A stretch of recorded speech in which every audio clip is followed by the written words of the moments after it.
nomor satu yang ditanamkan di kepalamu sejak kecil. Jangan pernah kecewakan orang lain. Misi itu adalah penjara. Penjara tak terlihat yang jerujinya terbuat dari tidak enakan. Hari ini, kita tidak akan belajar jadi tahanan yang lebih baik. Kita akan melakukan pembobolan besar-besaran. Dan inilah bagian paling jenius sekaligus paling kejam dari penjara ini.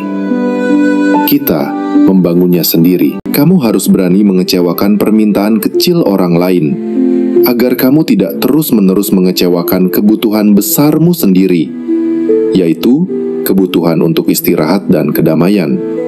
Dengan menolak permintaan beresiko rendah, kamu mulai membangun bukti bagi dirimu sendiri bahwa dunia tidak akan kiamat hanya karena kamu memilih dirimu. Kamu sedang melatih sistem sarafmu untuk terbiasa dengan sedikit ketidaknyamanan demi kebebasan yang lebih besar. Situasi. Setelah hari yang panjang dan melelahkan, seorang teman mengirim pesan, "Nongkrong yuk malam ini, suntuk nih." Respons lama, gagal atau tahanan. "Wah, oke deh, di mana?" Dalam hati, padahal aku cuma pengen rebahan dan nonton Netflix. Hasil, kamu mengorbankan energimu yang sudah di titik nol.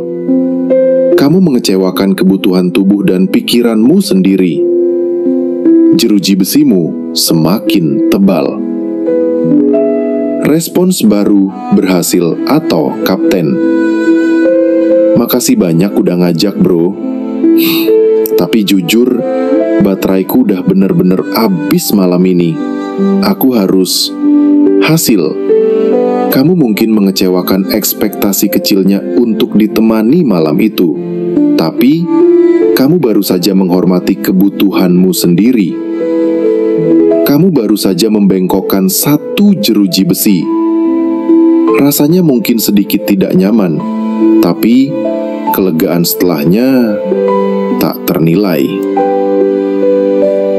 Oke, setelah kamu berhasil menjaga energimu, saatnya merebut kembali wilayah berikutnya, pikiranmu. Tindakan keberanian kedua adalah tentang menemukan kembali suaramu yang hilang. Namanya, kecewakan opini mereka. Orang yang selalu setuju dengan semua orang justru tidak benar-benar disukai. Dia hanya tidak terlihat. Orang yang berani memiliki opininya sendiri, meskipun berbeda, adalah orang yang benar-benar diingat dan dihormati. Secara psikologis, ini adalah tentang keluar dari groupthink. Menjadi bunglon terasa aman, tapi harga yang kamu bayar adalah identitasmu. Saat kamu dengan sopan menyatakan pendapat yang berbeda, kamu mengirimkan sinyal kuat. Pikiranku adalah milikku, dan aku tidak takut untuk menunjukkannya.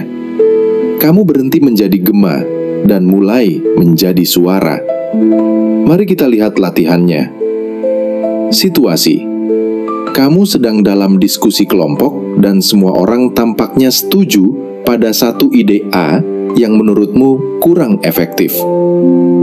Respons lama, gagal atau tahanan bunglon. "Iya sih, idenya bagus kok. Boleh juga." Dalam hati, padahal ide B jauh lebih bagus. Tapi, sudahlah, gak enak kalau beda sendiri. Hasil, suaramu hilang. Ide terbaik mungkin tidak pernah terdengar. Kamu menjadi tidak relevan dalam diskusi itu. Respons baru, berhasil, atau kapten singa. "Aku ngerti banget kenapa ide A ini menarik. Tapi, aku jadi kepikiran, gimana kalau kita coba lihat dari sudut pandang lain? Aku punya satu alternatif, ide B, yang mungkin bisa mengatasi masalah. Sebutkan satu masalah spesifik. Boleh aku jelasin sebentar?" Hasil, kamu tidak menyerang, Kamu menawarkan alternatif. Kamu mungkin mengecewakan keharmonisan sesaat, tapi kamu baru saja menunjukkan bahwa kamu adalah seorang pemikir kritis, bukan sekedar pengikut. Kamu baru saja menemukan kembali suaramu. Dan tindakan keberanian terakhir ini adalah yang paling sulit. Karena musuhnya bukanlah orang lain, tapi ekspektasi mereka tentang siapa dirimu seharusnya. Namanya kecewakan versi lama dirimu. Paradoksnya adalah, untuk benar-benar setia pada dirimu yang sekarang, kamu harus berani mengkhianati dirimu yang dulu di mata orang lain. Secara psikologis, manusia suka sekali mengkategorikan orang. Mereka menempatkanmu di dalam sebuah kotak. Oh, dia si pendiam. Dia si lucu. Dia si penurut. Saat kamu mulai tumbuh dan berubah, kamu tidak lagi muat di dalam kotak itu. Ini membuat mereka tidak nyaman. Kekecewaan mereka seringkali bukan karena kamu melakukan hal yang salah. Itu adalah reaksi alami terhadap perubahan yang tidak mereka harapkan. Mari kita lihat contohnya.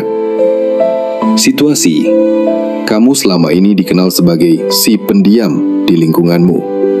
Suatu hari, kamu mulai lebih aktif berbicara, memberikan ide, dan bahkan memimpin sebuah inisiatif kecil. Seorang teman lama berkomentar, "Tumben lu sekarang jadi banyak omong, kayak bukan lo yang dulu." Respons lama, gagal atau tahanan kotak lama. Iya nih, lagi iseng aja kok, gak tahu kenapa. Dalam hati, aduh, apa aku aneh ya? Mungkin aku harus balik jadi pendiam lagi. Hasil, kamu merasa malu dengan pertumbuhanmu sendiri. Kamu memvalidasi kotak lama mereka dan mempertimbangkan untuk masuk kembali ke dalamnya. Respons baru, berhasil atau kapten pertumbuhan. Dengan senyum yang tenang dan percaya diri. Iya, bener banget. Aku memang lagi banyak belajar dan mencoba hal-hal baru.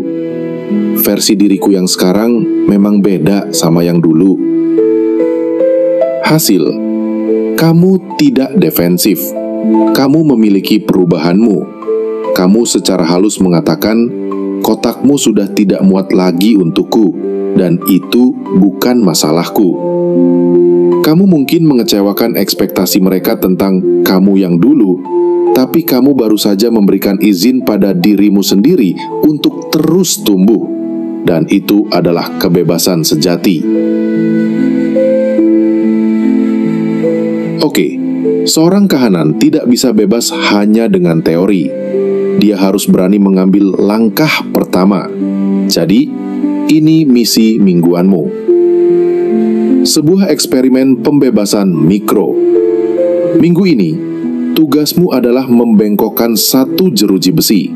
Secara sadar, lakukan satu tindakan kecil yang mungkin akan mengecewakan ekspektasi seseorang.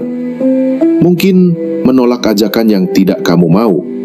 Mungkin memberikan opini jujur saat semua orang setuju. Rasakan sedikit rasa takutnya. Lalu, rasakan gelombang kelegaan saat kamu sadar. Kamu baru saja memilih untuk setia pada kompas internalmu. Selamat mencoba rasa kebebasan pertamamu. Jadi, mari kita luruskan satu hal untuk selamanya. Semua ini bukan tentang menjadi pemberontak tanpa alasan atau menyakiti orang lain. Ini tentang memahami sebuah kebenaran fundamental. Setiap kali kamu memilih untuk mengecewakan ekspektasi orang lain demi sebuah alasan yang benar, kamu sebenarnya sedang mengucapkan ya yang paling kuat dan paling tulus kepada dirimu sendiri. Kamu berhenti mengkhianati kompas internalmu. Kamu berhenti mengecewakan satu-satunya orang yang akan selalu bersamamu sampai akhir hayat, yaitu dirimu di cermin. Sekarang giliranmu, para kapten. Aku ingin dengar dari pelayaran pertamamu.